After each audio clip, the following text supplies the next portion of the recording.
मैं हूं आपके साथ शहरीन। सैलाब ब्यूटी जॉन। हमारे यहाँ bridal makeup, HD, 3D, silicone air brush makeup, baby brown nails art आदि किए जाते हैं।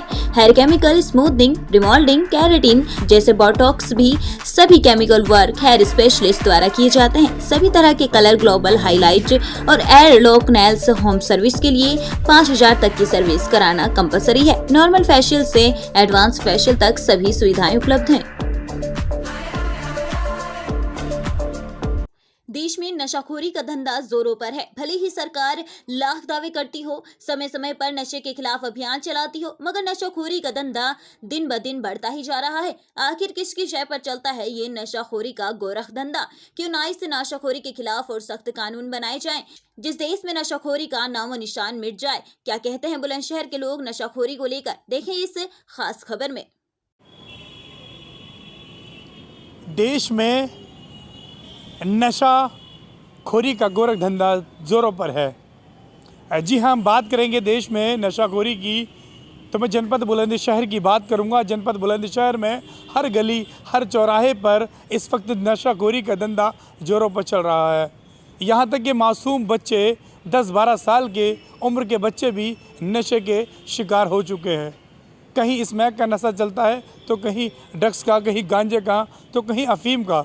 इस तरह से लोग नफ़ा करने के साथ साथ अब एक और नशा सामने, कई तरह से नशा जो पुराने माने जाते हैं, वो भी सिलोचन का नशा होता है जी, यानी कि जो पिंचर लगाने वाली ट्यूब होती है उसके अंदर भी, उससे भी नशा किया जाता है। यहाँ तक कि बाज़ लोग नशा करने से परहेज़ नहीं करते, बल्कि नशा करने के लिए जो फ्लूइड आता है, जो अगर हमसे कोई गलती से, मिस्टेक से कोई वर्ड लिख जाए, उसको मिटाने के लिए फ्लूइड इस्तेमाल किया जाता है, तो लोग उसका भी नशा कर रहे हैं। जी हाँ, आखिर इस नशे के खिलाफ सरकार की तरफ से अभियान चलाए जाते हैं, लेकिन फिर भी पाबंदी क्यों नहीं लगाई जाती? हालांकि सुनने में आ रहा है, सूत्रों के मुताबिक जानकारी मिल रही कि बुलंदशहर SSP संतोष कुमार सिंह इस वक्त जो नशाखोरी के खिलाफ अभियान चलाने वाले हैं। जी हाँ, गली चौराहे पर आप जाइए, खुलेआम स्मैक और नशाखोरी के चीज़ें आपको मिल जाएंगी, लेकिन अगर पुलिस प्रशासन इस पर कार्रवाई करता है तो सिर्फ महज एक लीपअप होती। उसके बाद इन लोगों को आखिर जो नशाखोरी का लाइसेंस है वो देता कौन है? जो खुलेआम ये नशाखोरी के माफिया हैं, नशाखोरी के जहर यानी कि मौत का सामान खुलेआम बेचते हैं, इन पर सख्त कार्रवाई क्यों नहीं होती? इसके लिए ज़्यादा जानकारी के साथ यहाँ मेरे साथ यहाँ पर एक मौजूद हैं, राहगीर मौजूद हैं। जब हमने उनसे जाना तो वो भारतीय राष्ट्रीय किसान यूनियन के प्रदेश अध्यक्ष भी हैं। मैं जानना चाहूँगा उन्हीं से भी कि आखिर ये नशाखोरी है, ये कब से और कैसे और इस तरह से अभियान चलाकर इसको बंद करना चाहिए, या किस तरह से ये घातक एक नशा है। जी सर, मेरे साथ आइए। सर, क्या नाम है आपका? मेरा नाम मोहम्मद नईम मंसूरी है। नईम जी, ये जैसा कि नशाखोरी इस वक्त आम हो चुकी है, देश में नशाखोरी चल रही है। हम बात करेंगे बुलंदशहर की, जहां हम रहवासी हैं। गली गली कूचों पे इस वक्त लोग, छोटे छोटे बच्चे नशा कर रहे हैं। तो क्या इस तरह के, इस बारे में क्या कहना चाहेंगे आप? भाई, इस बारे में जैसे कि हमारे SSP साहब के बारे में आपने बताया, संतोष कुमार साहब अभियान चलाने वाले हैं। उसके अलावा मैं बच्चों के पेरेंट्सों से कहूँगा कि वो अपने बच्चों पर भी ध्यान रखें। दूसरी बात ये है कि अगर ये चीज़ें जो फ्रूट वगैरह आपने बताई, पिंचर की ट्यूब बताई, इस पर जो घर पर अगर वो चीज़ आती है तो उस पर माँ बापों की बड़ी जिम्मेदारी, भाई बहनों की जिम्मेदारी बनती है कि ये आखिर हमारे घर में चीज़ आई क्यों।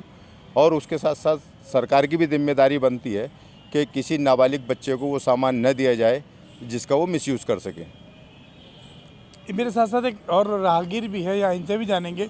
भैया, क्या नाम है आपका? मेरा नाम है सुंदर सिंह। सुंदर सिंह जी, जिस वक्त नशा आम हो रहा है, गली चौराहे पर आपने देखा छोटे छोटे बच्चे भी नशा कर रहे हैं, इस बारे में क्या राय है आपकी, क्या कहना चाहिए? ये जो मुख्य कारण जो है इसका है, एक तो है गलत लोगों की संगत। जब एक हमारे यहाँ जो युवा समाज है, भटका हुआ समाज है, अगर एक यहाँ सबसे बड़ी जो मेन समस्या है वो है बेरोजगारी। जब बेरोजगारी व्यक्ति रहेगा कोई भी, तो उनकी संगत अधिक बढ़ेगी, और बेरोजगारी सरकार ज़्यादा दे रही है। बेरोजगारी की वजह से ये लोग बुरी संगत में पड़ जाते हैं, क्योंकि हर आदमी तो बेरोजगारी से नशे का क्या ताल्लुक? हाँ, मानसिक तनाव। अगर चाहे शिक्षित बेरोजगारी है, अशिक्षित बेरोजगारी है, मानसिक तनाव में आदमी रहेगा। नशा आदमी उन्मूलन करता क्यों है, उसकी तरफ सरकार ध्यान नहीं देती। करता सिर्फ उसके कुछ कोई शौक़ नहीं है नशे का, भाई पैसे वाले लोग हैं तो वो बड़े स्तर का नशा करते हैं। अब स्मैक है, हीरोइन है, वो बड़े अब ये जो ड्रग्स माफिया है तो वो बड़े स्तर के लोगों में है। लेकिन जो मध्यम वर्ग, निम्न वर्ग के लोग हैं, उनकी समस्या ये आती है कि वो बेरोजगार हैं बेचारे, या ये कह सकते हैं कि उनके पास में पैसे का अभाव है, कमी है, उनके सपने होते हैं, वो शिक्षित लोग होते हैं, या उनके पास में इतनी काम करने का कोई ज़रिया नहीं है, ठीक है ना, तो वो इन बुरी संगतों में आदतें पड़ जाते हैं। कुछ लोग इन्हें बहका लेते हैं, फुसलाते हैं। तो कर्तव्य परायणता ये है कि सबसे पहले सरकार को ये झूठे वादे करती है सरकार आज के, कि हम ये निभा रहे हैं, हम ये कर रहे हैं, हम वो कर रहे हैं, कुछ नहीं कर रही है, युवाओं को बहका रही है। कोई अगर युवाओं को सही रास्ता लाना है तो इनको सही ज्ञान दो, सही दिशा दो, और ये अपने आप ही सही हो जाएंगे। मैं अपनी खुद बता रहा हूँ कि मैं आज से 4-5 साल पहले नशे में था। क्या करते हो आप? मैं अभी फ़िलहाल एक हॉस्पिटल की मार्केटिंग कर रहा हूँ।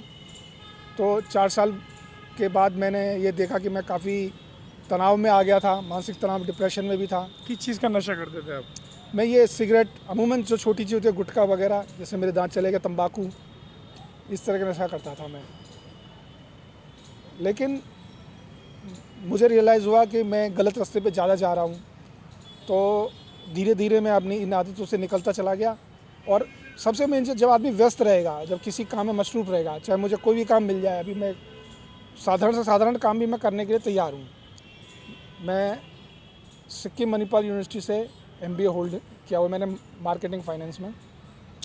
डिस्टेंस लर्निंग एजुकेशन की वजह से कोई अच्छे जो ऑर्गेनाइजेशन है, कंपनी है, तो वो लेती नहीं है। वो कहते हैं जब हमें पास आउट बच्चे मिल रहे हैं तो वो अच्छी यूनिवर्सिटी से ही बच्चे लेते हैं। इस यूनिवर्सिटी की वैल्यू नहीं मानते हैं डिस्टेंस। कहीं ना कहीं आपको मानते हैं कि मानसिक तनाव के कारण आप भी नशे में ग्रस्त होते हैं। मेरा मानना यही है कि जब आदमी प्रॉपर वे से मेंटली सेटिस्फेक्शन या मेंटली रूप से सही नहीं होगा तो वो नशे में जाएगा ही। उसका मुख्य कारण आप कह सकते हैं बेरोजगारी है, या ये कह सकते हैं कि उसको एक सही दिशा नहीं मिल पा रही है, जिस वजह से वो भटका हुआ है, ज़्यादा कुछ कर रहा है। जैसे कि यहाँ पर एक राहगीर थे, मैं अपने सहयोगी से कहूँगा कि आए, और मैं बताना चाहूँगा, इन्होंने बड़े बखूबी अंदाज में बताया कि कहीं ना कहीं बेरोज़गारी भी इसका स्रोत माना जाता है। जब इंसान टेंशन में चला जाता है, मानसिक रूप से मानसिक संतुलन उसका डिस्टर्ब हो जाता है, तो कहीं ना कहीं वो नशे को अपना एक आधार चुनता है। यानी कि अगर आदमी दिमाग से परेशान हो जाए या किसी परेशानी में ग्रस्त हो जाए तो कहीं ना कहीं उसको नशे से आराम मिलता है, यानी नशे के बाद उसको नींद आती है और सब कुछ खो देता है। तो नशा अलग अलग प्रकार का होता है। कोई बड़े लोग होते हैं, वो बड़े हीरोइन और शराब और बड़ी बड़ी महंगी शराब से नशा करते हैं।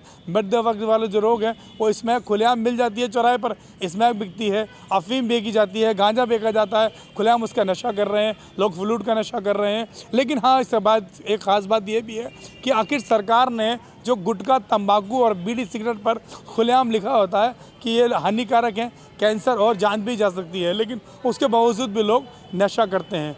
तो कहीं ना कहीं यहाँ के लोगों का मानना यह है कि इसकी जिम्मेदार सरकार भी है। सरकार इन पर रोक लगाए, लेकिन सरकार इसके साथ साथ जो बेरोज़गारी है, जो मानसिक तनाव है, उसे दूर करने के लिए यहाँ जो जनता से वादा करती है, कहीं ना कहीं उस पर भी खरी उतरे, जिससे कि इस बुरी बला से, इस नशाखोरी से मुक्ति पा सके। सरकार बड़े बड़े दावे करती है, अभियान चलाती है, लोगों को समझाती है, सोशल जो वर्कर होते हैं उनके द्वारा मुहिम चलाती है, लोगों को शिक्षा की बात करती है कि ये सरकार हानिकारक होती है। लेकिन जो बीड़ी, सिगरेट, गुटखा, तंबाकू नशे में आते हैं, इसको क्यों सरकार लाइसेंस देती है? मैं अपने सहयोगियों से कहूँगा मेरे साथ आते हैं, एक चीज़ दिखाएं कि ये हरियाली है, ये हरियाली है, हरे पौधे हैं, और यह देखिए गार्डन के अंदर किस तरह से चारों तरफ दिखाएं, गार्डन में हरियाली है। लेकिन कहीं ना कहीं अगर इसको बीज मिल जाए गलत, यानी कि इसको अगर हम यहाँ इसकी फसल उगाने में कहीं ना कहीं चूक कर दें, इसको नशे का शिकार कर दें, तो ये जो पेड़ है, ये जो पेड़ का दरख्त है, ये सूख कर ये पीला पड़ जाएगा और सूख जाएगा, यानी कि इसको पनपना बंद कर देगा। सेम उसी प्रकार हमारे देश में इस वक्त जो युवा हैं, लगभग 50 से ज़्यादा प्रतिशत लोग इस वक्त युवा जो है नशे के आदी बन चुके हैं। अब देखने वाली बात ये होगी, सरकार मुहिम चलाती है या एसएसपी बुलंदशहर मुहिम चलाते हैं तो नशाखोरी के खिलाफ कितनी सख्त कार्रवाई की जाएगी या किस तरह से लोगों को नशे के आदी से बनाया जाएगा। मैं अपने सहयोगी राशिद खान के साथ वसीम सिद्दीकी, भारत रफ्तार न्यूज़।